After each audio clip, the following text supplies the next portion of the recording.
Hey guys, we have a fascinating situation in Bitcoin, which I thought I'd update you on. So, Bitcoin is currently testing its old highs at 11,300, busted up above them to 11,800, and now it's hovering below. So, the bottom line is a close above this high here sets us up for a very quick ascent, probably to in the order of 15,000 or so. A failure to close above these highs and a significant move down is quite bearish, which should take us at least down to sort of 9,000 and possibly a bit lower. So let's take a look at the 1 hour chart, because there's some stuff that we can learn. Now what I want to point out to you here is that volatility naturally cycles from high volatility down to low volatility. Now if we look at this section of price action here, you can very clearly see that the candles are getting smaller and smaller and smaller and smaller and smaller. If you want to know when a breakout is going to happen, we look for this behavior. So volatility cycles from unsustainably low to unsustainably high, and you can see at about the smallest candle on this whole screen, very quickly we start this breakout. Now if you look at this part of price action here compared to the previous, you can see this is night and day different. This is an entirely different character of price action, and this is what quants call market regime change. So any system that you build, which is built around making profit in these nice slow and steady moves up and very predictable moves, now we have these highly unpredictable volatile moves from 11,300 down to 9,000, completely different character. So any sort of setup, any sort of technical analysis that you do that works very well here, whatever indicator you choose or whatever method you have, is not going to work at all here, because the two things are completely different. So let's move on and we'll see what we're seeing. So we see this expansion of volatility, which is unsustainable. This is the peak of high volatility, the biggest candle on the screen. And then you can see it's gradually gotten smaller and smaller, smaller and smaller. And you can see here the candles are starting to get really a lot smaller in size.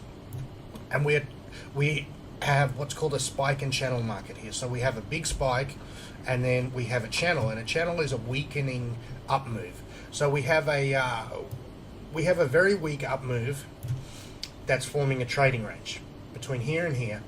And so the psychology of a trading range is it's on sale here, it's too expensive here. So people buy and sell, and eventually one side or the other gets exhausted, and what we're looking for is clues of which side is becoming exhausted, and there's always clues.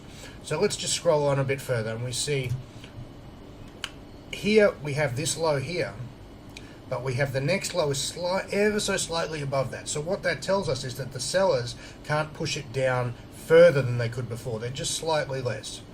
Now here we have another low, which is actually less again, so the sellers are weakening. So if you look at this section of price action, this section of chart, we don't see many sections of many bars in a row. It's like 2 up, 1 down, 3 up, 2 down. So here we're starting to get a sequence of bars in the one direction after we've got this higher low. So what that's telling us is that the buyers are starting to assert control. We've got 4 up bars in a row, 5 up bars in a row. 5 up bars in a row is something we don't see here. So to me, this is a strong clue that we're probably going to break to the upside here. Now, we have a single bar before we have complete rejection. And now, look what happens now. We're making a series of higher lows. So now we're not making a downtrend anymore, we're making an uptrend. And bang. So the first bar we get and close above the old high. So what this is people recognizing that it's a terrible idea to be short. It's a terrible idea to not own any Bitcoins when it looks like it's going on another run. And here, the highest probability is it's going on another run. Now, we have these candles here, which are, again, we have this cycle of contraction of volatility to the smallest candle on the screen, and then a massive expansion of volatility. Now, this is a dip after close above the previous highs. So if we look at it from a big picture point of view, we have 3 possibilities. We have uptrend, we have trading range, and we have downtrend. So let's try and apply some probabilities to each of those. So given that Bitcoin is probably the strongest uptrend I've ever seen, we are